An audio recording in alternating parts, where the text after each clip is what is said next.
So thank you. Hello, everyone. Can you hear me well? Yes, perfect. Okay, so I'm starting this off with a golden rule because I think this should be said first before anything.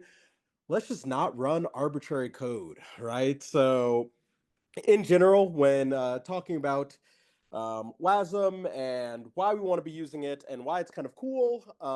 There are a few different things to think about. I think for a lot of people, the interesting thing is this idea that you can go and have this nice sandbox and be able to compile to any type of target, to this kind of portable target, which is really cool. Uh, but I'm going to be showing you a few different things that's kind of going to be in this whole space of arbitrary code running and how to make that a little bit safer and all that stuff. But in general, good rule of thumb for life and software, if you have the option to not run arbitrary code, don't do it, right?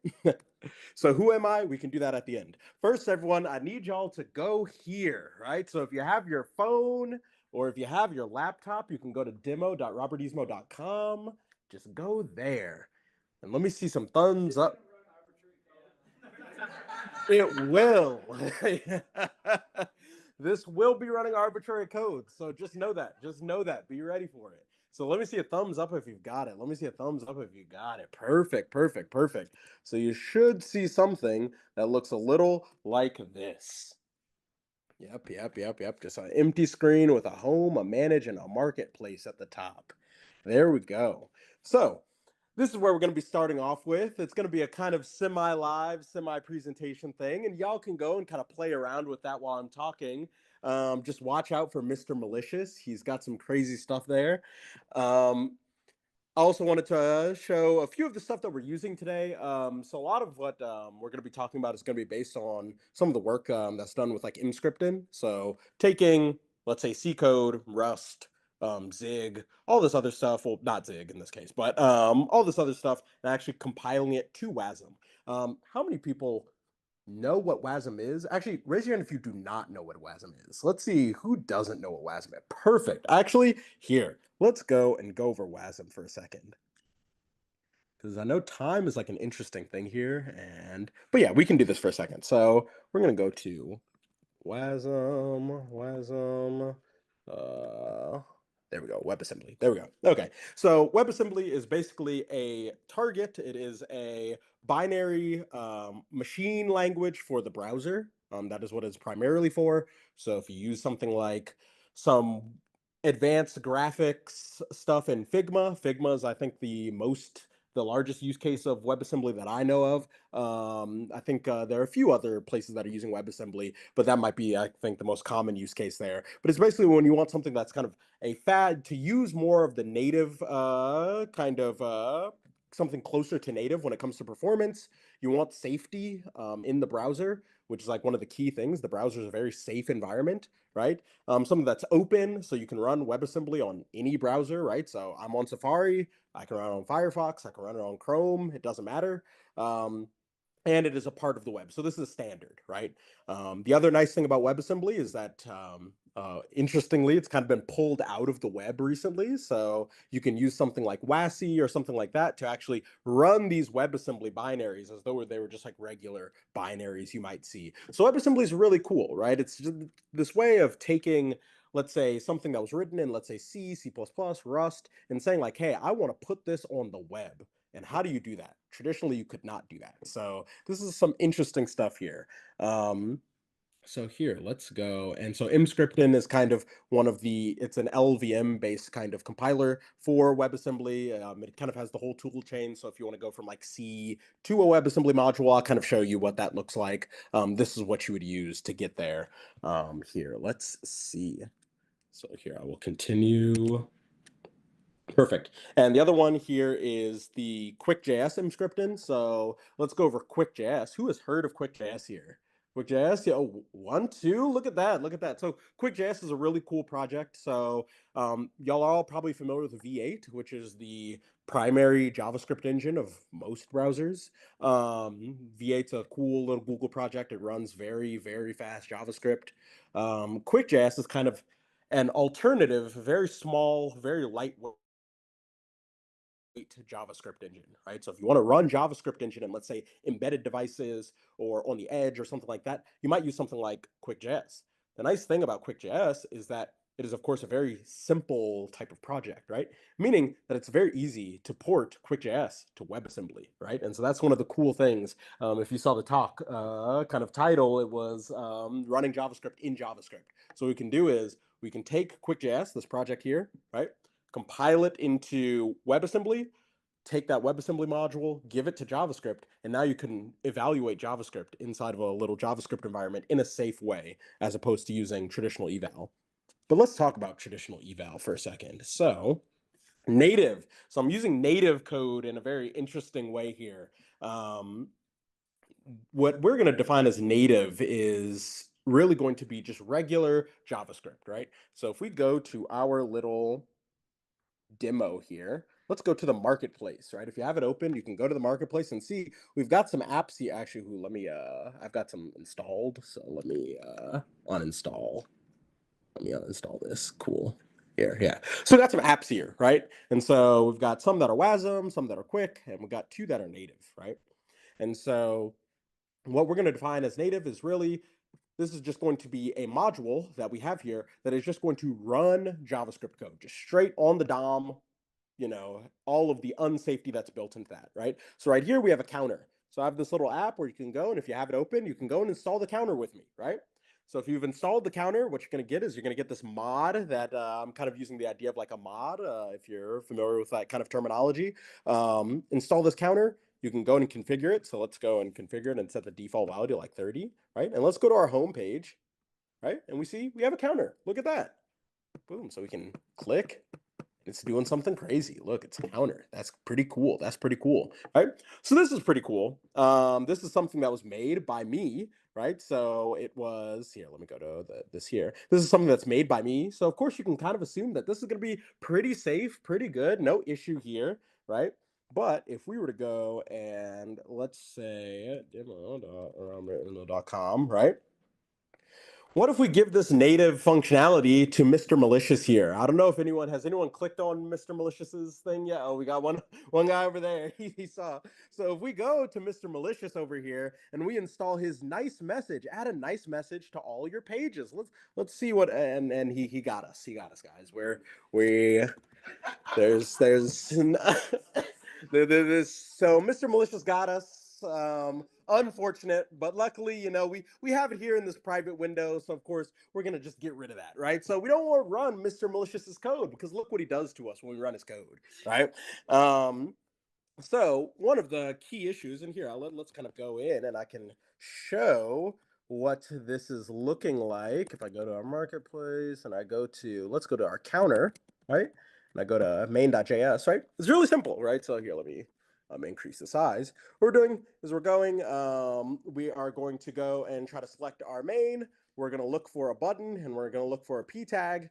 If the button and p tag are not there, let's go and create them with some certain styles, etc. And then we're going to add an event listener that's going to parse the current text and add one to it, right?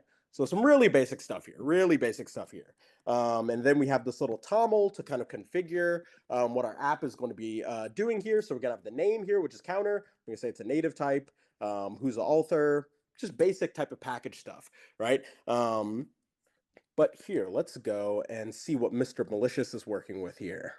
Let's see, nice message. And so Mr. Malicious, just going to go and just change our body and just, completely get rid of it, right? So not good for us, not good for us. So what we want to do is we want to take Mr. Malicious and see what he's working with, and we want to kind of box this in, right? We don't want to really have Mr. Malicious running all of this code just randomly on our website. That's not really fun for us, right? So let's talk about jailing and sandboxing, right? So these are kind of two ideas you're going to hear about when kind of in this realm of kind of keeping code safe, right? Jailing is really going to be this concept of you're going to have an environment and you're going to try to allow as much as you can, but you're going to have some type of system that stops the environment from running, let's say, this unsafe code, right? So this might be like, hey, we're going to use how many of y'all are familiar with my favorite keyword in JavaScript, with? Does anyone know the with keyword? There it is. Yeah. So with keyword, it's a nice little deprecated JavaScript with with keyword. Let's see. All right, so the with keyword, it's a nice little, yep, there it is, that nice big red deprecated, right? I think this is actually one of the only major features in JavaScript to ever be deprecated, right? But with what with allowed you to do was basically hack the scope, right? And so what you would see in like old kind of safe eval systems is that they would take the window object, right? They would make their own little window object that had most of the window object's properties, right? They would then use with to then say that their custom object is going to be the scope at which your JavaScript code lives in, right? For a variety of reasons, with is not a good way of doing safe eval, right? And it's also a very janky solution, right? But with jailing, right, you're kind of doing this concept of, hey, we want to give you as much as we can, but we're going to stop these kind of unsafe things, right? Keep you kind of in your lane, basically. This is as opposed to what we're going to be doing today, which is going to be sandboxing, right? So this is going to be kind of a default deny type of policy where we are going to have this environment. We are going to spin this up, and basically in this environment, almost nothing can be done, right, by default, right? And so kind of going back to our original statement of don't run arbitrary code, if you have to run arbitrary code, the best thing to do is to sandbox that arbitrary code, right? We don't want to just give it free access to as many kind of properties of our environment as possible. We want to limit that as much as we can, right? So if we can, we should be doing a default deny policy here, right? So let's try it out. So here, let's go back to our demo here. Let's go to here. So here I have a little WASM. We're going to go to our WASM code here. And this is dark mode. How many of y'all like dark mode? How many of y'all dark mode fans? Okay, we got a few dark mode fans out here. So, we had to add it in for you guys because, of course, that's what y'all are looking for. Now, the first thing you're going to see that's a little bit different from how we had before is this is actually going to ask for permissions. This is like a key thing when we're talking about any type of packages, libraries, like any of these kind of plug-in type of system mods, packages, anything like this concept of being able to explicitly give consent of the permissions and access to these systems is like, I think, a very default concept, right? We shouldn't just say like install a package and then that package can just go and has permissions to as much as it wants, right? We want to be able to actually show the user that this code is going to be using, I don't know if you can see this well, but this code is going to be using the styling permission and it's going to use the all pages permission, meaning it's going to have access to our styling functions and our all page, and it's going to be accessible on every single page. So we're going to accept this. We're going to go, and we're in dark mode. Look at that. Look at that. And so now we're in dark mode, so we can see we've got our counter in nice, beautiful dark mode. We've got our manage and all this stuff all in dark mode as well. We can also go in, and if we don't want dark mode right now, we can also just disable it, right? And we can go back to light. But yeah, now we've got dark mode running, so that's pretty cool. The nice thing is that at no point did we ever give it access to our DOM, right? So this is running in WebAssembly, so it has no access to the DOM here, right? And so what I can show you is, and this is going to be a little bit outside of JavaScript because this is actually C code, right? So here's what the dark mode WASM module is looking like here, right? So we're going to go in, we're going to get this apply style, we're going to get this apply style function, we're going to get the has permission function, we're going to get our config, right? And we're going to do, hopefully this isn't too crazy, right? We're going to, here, let me toggle truncate lines. There we go. We're going to see, get this check if we've got the disabled key. If the disabled key is true, then we're going to go and just not run it. If it is not true, then we're going to go to our body, we're going to go to our P and label and stuff like that, and we're going to apply these styles using basic query selectors, right? And the styles is just going to go and say like, hey, the background's going to be a light kind of dark color with a little tinge of blue, and the foreground is going to be kind of warmer, kind of yellowish color, right? So this is what our, let's say, our dark mode looks like, right? And so we have this here. Let's go back to our man, Mr. Malicious, and see what he's got here. So Mr. Malicious, he gave us this one nice message. Oh, I disabled it, remember? Yeah, I disabled it. So we can turn it back on. Yeah. How many of who wants dark mode on versus off? Raise your hand if you want dark mode on. Dark mode on. Dark mode on. Okay, I think we'll keep dark mode on. We'll keep dark mode on. Yeah, let's do it. Yeah, so there we go. So, Mr. Malicious, he had his little nice message code here. It wasn't cool. It wasn't cool. So he came back again. He was like, "Hey, he's got another mod for us. So he's got this another nice message. So he's gonna help us out here and try to make things better, right? And so we're gonna install this, right? And so it's gonna give us this mod requires the following permissions. And this is gonna be messaging. So we're gonna say okay. And now let's go home. And if we go home, right? Why did messaging not work? Hey, give it a second. Wait, let's see. Here, let me. Oh, is it because dark mode's on? I hope not. I hope not. It's just like black. It might be. It might be. Wait. Let's see. Let's see. Let's see. There we go. Okay. Yes, it was black text on black text. Yes. I didn't say the system was. It's actually interesting. So I think I know the reason why that is because the ordering at which these mods are applied. This is going to go first and add this message. Oh wait, no. Because I added dark mode first, dark mode's going to go first, make everything dark, and do like the query selector and stuff like that. Then this is going to go and add a darkened thing here. Yes. So it's like, look at this, Mr. Malicious. He's actually being nice to us for once. You're an amazing person, and he's got some extra stuff for us. You should go to the manage page and give me all pages permission so I can let you know this message everywhere. That's interesting. He brings a good point because if we go to our dark mode has this all pages permission, right? And what this allows dark mode to do is it runs everywhere. So maybe it's a good idea for us to go and give Mr. Malicious an all pages so he can give us this nice message everywhere. Who agrees? Who agrees? Should we give Mr. Malicious? Yeah. So what we're gonna do is we're gonna go back to our private browser here. And let's go here and let's go and help our man out here. Install. There we go. So we have it here, and let's go to our manage. And so we've got these optional permissions here. And so we're going to go in and we're going to give him all pages. And let's see how he's going to help us out. What is our oh, no, he got us again. So wait, I thought we sandboxed it, guys. What happened? What happened? Well, let's look at what Mr. Malicious was doing here. So I showed you what dark mode was doing. But let me show you why the web is a very goofy platform. So let's go back to our C file. Let me show you this, what we've got going on here. So he's going to do what kind of makes sense here. He's going to have a set message function. Oh, let me turn off truncate lines again. We're going to have a set message, right? He's going to, but he's also going to check if he has permissions. What is he doing here? Well, he's got here, which is our message here, which is going to be, hey, let's go. You're an amazing person. You should let me have all these permissions. He's going to set that message. But then he's going to check if he has all permissions. And if he has all permissions, he's going to change the message. And the message is going to be an image. Now, here's the interesting thing. We have an image here, and it's like, well, how did he get us from running an image? Well, this image is going to try to load, and well, guess what happens when this image loads? Well, he's got JavaScript here, and so that's how he got us. That's how he got us. He put some JavaScript in the actual image tag there. So that's one of the interesting things that I kind of want to bring up here. Is that kind of going back?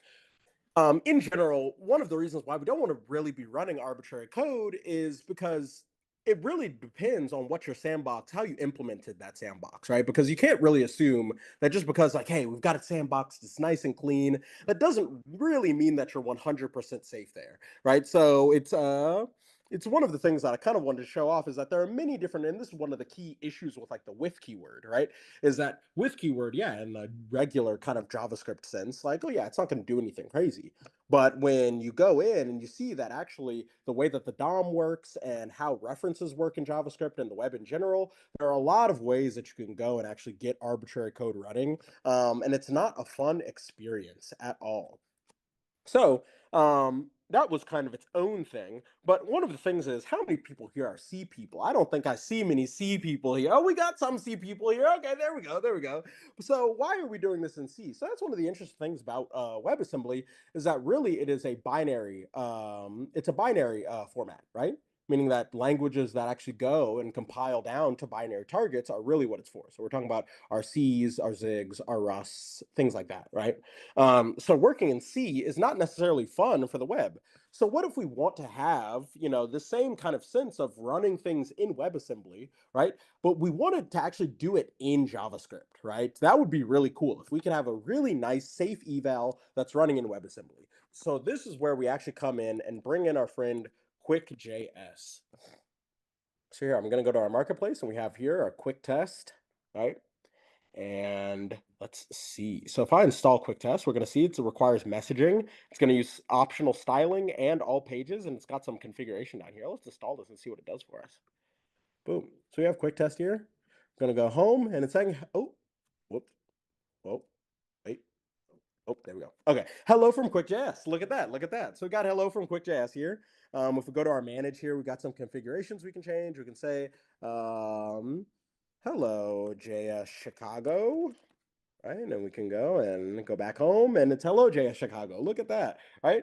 QuickJS also, it's looking to check for some optional permissions here. So let's give it the permissions to style our page. Right. So if we give it permissions, it's going to do this little border box here, and we can change the color of the border box and stuff like that. And if we put it on all pages, then it's going to put the border box everywhere, and it's also going to change the color of our headers here as well, right? So we're going to do some interesting stuff. Let's see how this is implemented. Let's see. So if we go to our quick test, we've got our init.js, right? And so this is something that's a lot more familiar. Look at this. Look at this. So what it's going to do is we're going to get our config. Let's see if we can, it's going to check if it's enabled, because we can, of course, go back and set this to disabled, and then boom, it's all off, right? It's going to get the custom message. It's going to get the styles. It's going to check if we have messaging. If we do have messaging, we're going to set a message, and it's going to be the strong here. If we do have styling, we're going to apply styles here. And then if we do have all pages, then it's going to also say running on all pages, right? So this is a lot more close to what we're used to here. It's just regular old JavaScript, right? And so it's actually using the same functions that the C code had, but now it's actually being implemented for the JavaScript side. So I think this is pretty cool. So how much time are we looking at here? Actually, when did I start? Does anyone know when I started? Yep. Yeah. Well, what I wanted to do is I was going to see if y'all would like to implement a little mod here, and then I can deploy it, and y'all can actually use it live. So let's see. Does anyone have any ideas of what we should implement? Any ideas? Any ideas? Any hands? Anything? Oh, we got a hand back there. What are you thinking? Something that changes the background color and also tries to steal a session token. Oh, it also tries to steal a session token. Okay, let's do that. Well, the nice and interesting thing is, as I said, this sandbox is not fully secure, and so there are actually ways that we can go and steal a session token. So let's actually do that. First, I need to actually set a session token. Here, 1 second. Let's go and inspect. We're gonna go to our storage. We're then going to go to, here, let's go to our cookies, and we'll see if we can add a new one. Let's see. Name is going to be secret. The value is going to be super secret value. The domain is going to be this one, path session. We're not going to turn on HTTP only. We're not going to turn on secure, none of that. Perfect. So we're going to do this. So we're going to have this secret here. All right, and let's implement this. So let's say this is going to be name. Anyone have a name? Say that again. We say the real the real Mr. Malicious. There we go. So the first thing we're going to need is a main.toml. This is just how we're going to configure our little app here. So our app is going to have the name, the real Mr. Malicious. Malicious. Is this how you spell malicious? I think so. Description. The description is equal to. We're gonna set a multi-line description. We're going to say nothing suspicious here, right? Let's go and I actually kind of forget what else I need to put here. Let's see for here. Let's look at a quick test. What does that look like? Perfect. Okay, so we're gonna need an author. An author is going to be, let's say it is our friend Mr. Malicious. Mr. Malicious, right? And the type, we're gonna have a type. We're gonna make the type quick because we're gonna use QuickJS. Let's use we're not gonna have any configurations, but we do need some permissions. So the permission that we're gonna need is we only really need the messaging, and because we want to change the styles, we're also gonna get the style permission as well, right? So it's gonna check for, and here, let's set this up. Now let's go and make an init.js. So this is the entry point for our app. Let's see, and here I'm going to have this side by side so I can see kind of what it's looking like, what we're doing here. Perfect. Okay, so, and actually, wait, one change we have to make is this should not be optional. We need this. All right, so we're going to ask to make sure that we get this, right? And so let's go and say init.js. Perfect. And so we can kind of look at this here. We can check if we have styling. So let's check if we have styling. Boom. Now, if we do have styling, then we're going to go. And what background color did you want?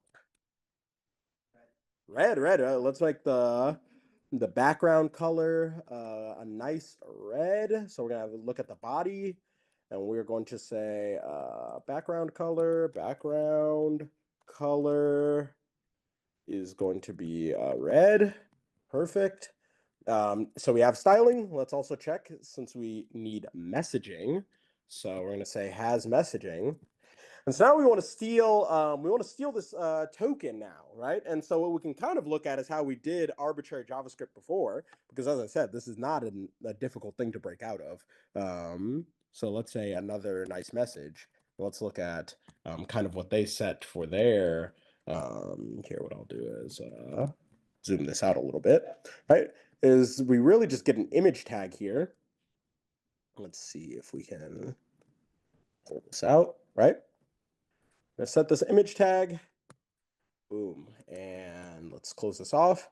So instead of going and getting the document and setting it like this, we can now just put any arbitrary JavaScript in here and it will run. Honestly, I do not know how to get a session, a cookie from JavaScript. Get document.cookie, get cookie in JS. It's document.cookie. Document.cookie. Yep, you are correct. You are correct. So we're going to say document. We're going to console.log. We're going to say document.cookie. Pre-append a semi. So let's here. We're just going to go real simple. Just say document.cookie and just see what this gives us, right? And so what I'm going to do is running this on PNPM. So we're just going to go and I'm going to restart it because it has to pull in these modules again. What we should see is we'll hopefully see is a 6 come up here, but it might not have. Let's see. Well, let's hope that worked out well enough. So if I go to localhost, there we go, the real Mr. Malicious. There we go. So nothing suspicious here, right? And so it's going to ask for messaging and styling. Here, let's open up that inspect elements here. We're going to go to our console, clear the filters, and let's install this and see what Mr. Malicious has got for us, right? So there's no config here, but if we go home, then on load, we're going to get the, oh, did it give us the document cookie? I don't. Did you lose it in your session or not? Oh, wait, this is on localhost. Oh, yeah, I put that on my regular session. Well, actually, here, I can show you, because what I can do here, who uses fly.io here? Anyone use Fly? Anyone a Fly fan? Fly fans? No, it seems not. Fly's pretty cool. As I'm going to deploy this, and you can actually use this on your own devices and set your own cookies and see if it will do that really quickly. But here, while that is loading and we just wait for that to go, I will finish up here. So my name is Robert Ismo. I mainly do machine learning stuff, but currently I work for a nonprofit called Agency Economy. We help the young people kind of reclaim ownership over the web to fight things like social media addiction and all that other stuff that's kind of plaguing the internet now that people are unsatisfied with. So if that's something that interests you, we've got a little QR code you can scan here. And here, while we do that, let's see if it's building right now. Let's see. It's going to go and get our machines good, make sure that we are there.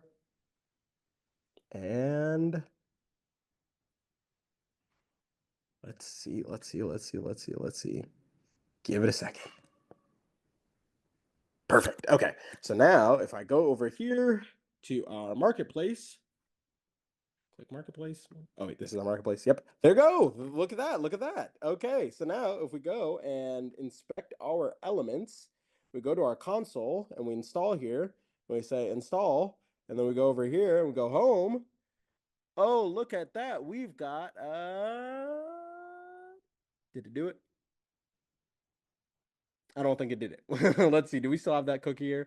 Oh wait, where do you see object?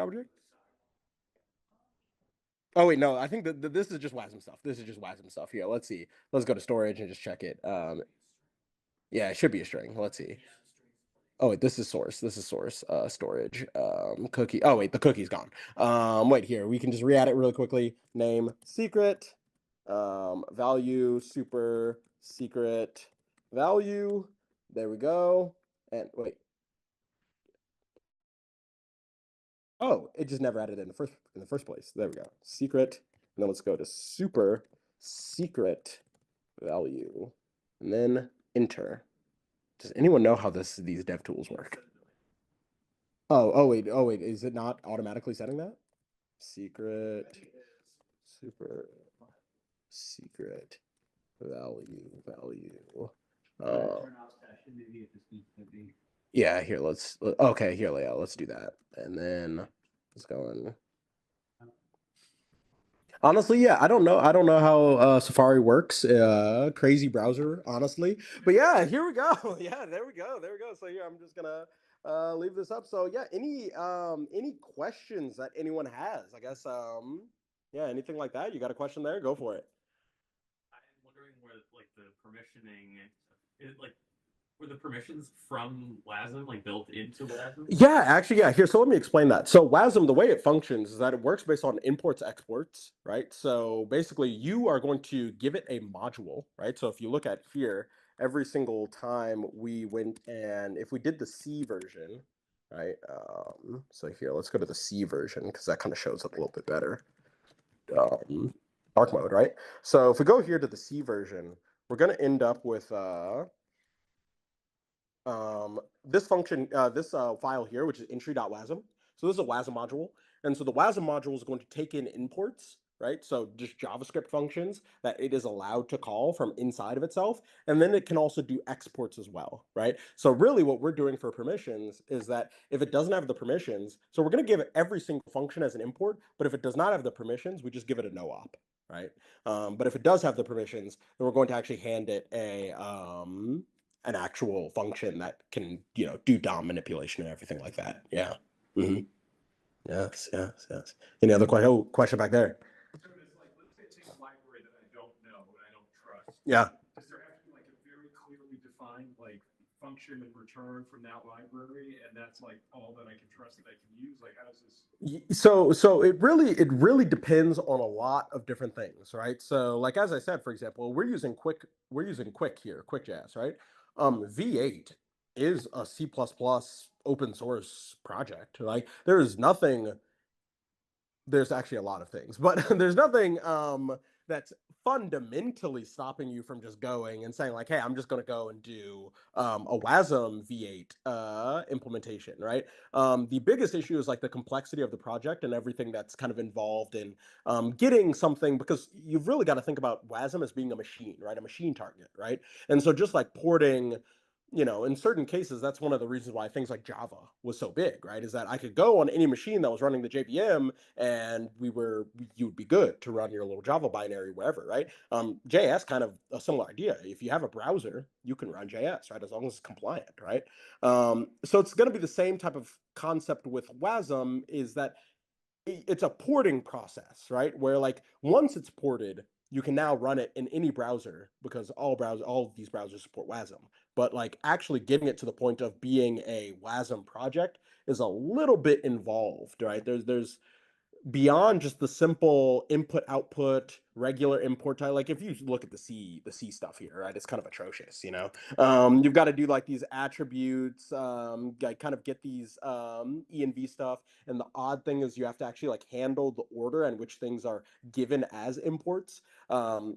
This is, I think, a little bit better in Rust. I know Rust is like the really big WASM language, so if something's written in Rust, you actually will probably have a better time. But there generally is a lot more work that's involved in going through that. Yeah. It's funny you bring up Rust. I think I told you last week. So Yeah. working on a Dioxys project. Oh yeah, yeah. And Dioxys, it actually assembles a WASM bundle to do it. And Yeah. so what you're loading in the browser is a large WASM bundle. What I didn't think, I think this is like, it's just important to mention, is that when you think you're writing something in Rust, you think it's automatically going to be super performant. Oh, no. But no, it's Yeah. loading a massive bundle in the browser. Yeah, right? yeah. And so you might have some performance wins depending on what you're doing, but you still have to be really smart on what you're choosing it for. Exactly. That bundle ends up being pretty significant. Yeah. And it also creates SEO challenges, all sorts of other little issues that you may not think about because you're still thinking about in terms of like JavaScript or in terms of language you're writing it in. And it really is neither of those things in practice. So it's kind of interesting. But Rust is kind of not with Dioxys. It's luckily still with RSX. It's called RSX, their front end language, because you're still just dealing with like objects. Yeah, exactly. Yeah. No, exactly. Like the biggest issue that you're going to really see is that the actual moving. So WASM is like its own environment. So moving data between JavaScript V8 engine land into the WebAssembly environment is actually an extremely expensive operation, right? So WASM, generally, WASM basically functions like, if you're familiar with the internals of V8, it's like you're running an automatic turbofan, right? So that's actually another key thing to understand, is that JavaScript is fast, right? Quote unquote fast. Like you can really say that once JavaScript it understands your symbols, it can like kind of look at your types. And when we're looking at V8, V8 is one of the most optimized engines out there when it comes to, taking an interpreted language and making that extremely fast to work with, because it has a just-in-time compiler, right? And so what WASM is kind of doing is it's kind of skipping a lot of those like kind of steps that V8 uses to start optimizing your JavaScript, right? But it's not going to be like, if you have really well optimized JavaScript code that V8 can understand very quickly and isn't doing like type changing or anything like that, and you have like WASM, in most cases, I think this somewhat depends now recently because a few things have changed with WASM, but they would run at almost exactly the same speed, right?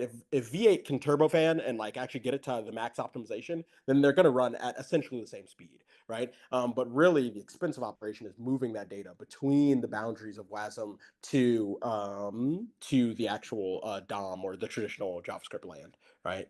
Yeah. Oh, another question? Yeah. Yeah, let's say like I've got like a spinner component in JavaScript or something. Yeah. I don't know if that component is going to like try to steal users' private data because it has access to, document.cookie or anything Yeah, like that. yeah. Can I put that in a WebAssembly module and say only give it access to the body?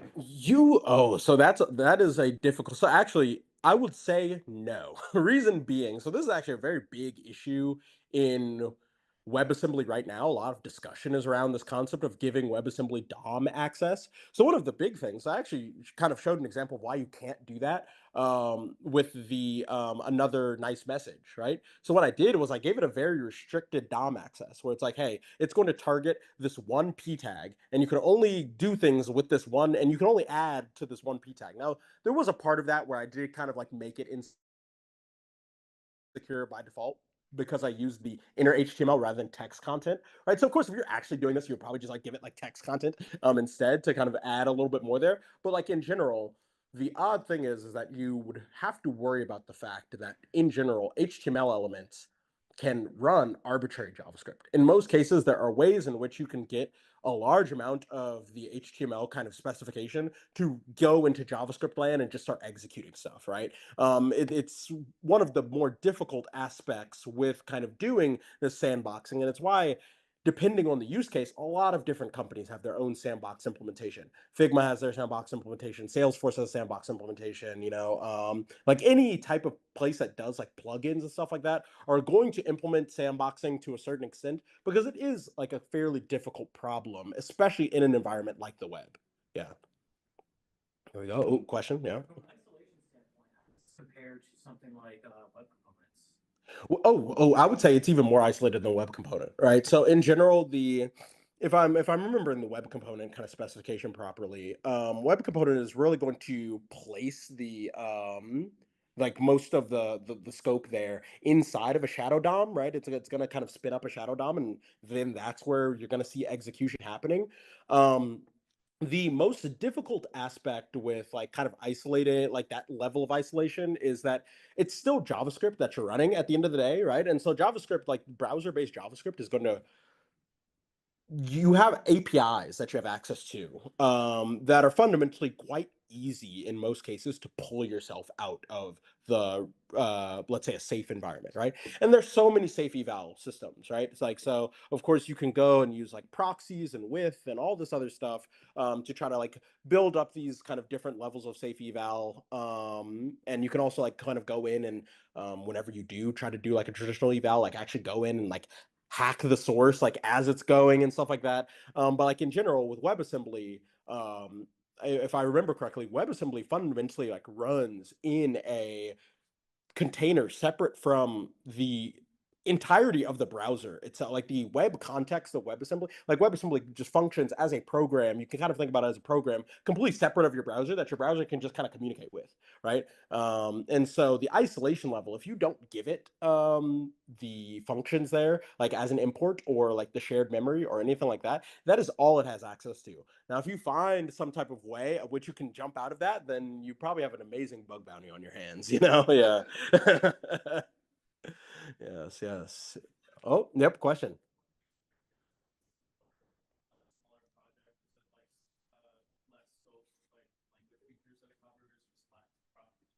Yeah. Yeah. The biggest thing is V8. The major aspect of V8 is the optimization stack, right? So V8 goes through, this might have changed recently. I haven't seen looked into V8 much recently, but it has like 4 levels of optimization, right? So you have like liftoff, or you have like regular, just kind of interpreted JS mode, which is basically all QuickJS is implementing. QuickJS is just trying to go and have the MDN specification or ECMAScript specification there, and it's going to implement it, and it's not going to do any type of optimization. V8's then going to go and do liftoff. It's going to do something in the middle. I forgot what it's called. Then it's going to do turbofan, which is like the full-on, just-in-time compiled, like just basically running a binary type thing. All of those, like this entire stack just doesn't exist in QuickJS, making it a much smaller project. And of course, V8 is a project that has to deal with the fact that it is trying to do a lot. Fundamentally, it's just a much larger and more widely used project. Like QuickJS is mainly about like, hey, we're trying to run this like on the edge or in an embedded system, so we've got to decrease the footprint as much as possible there. Yeah. Oh, there you go. Oh, okay, cool. Yeah, there we go. Cool. Anything else? Yep. Yeah. Then I think we're good. I think we're good. Yes.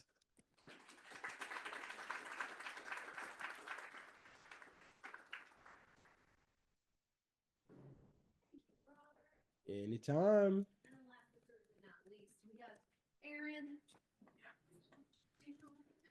There we go. And then really quickly, I just want to make a announcement about like the last 2 meetups of the year. I can't believe that. November 11th, obviously that would be like normal. We'll announce the pre-run stuff today. But in December, we're gonna forego any kinds of talks. We're just gonna have like a Christmas party or holiday party, whatever. It's on December 7th, so it's nothing to do with any holidays. Just a fun party to hang out. We'll like do special catering. We'll like have a little bit more of a budget, so it'll be fun, and there will be like wintry decorations around. So just so you kind of know to expect that. But like, yeah,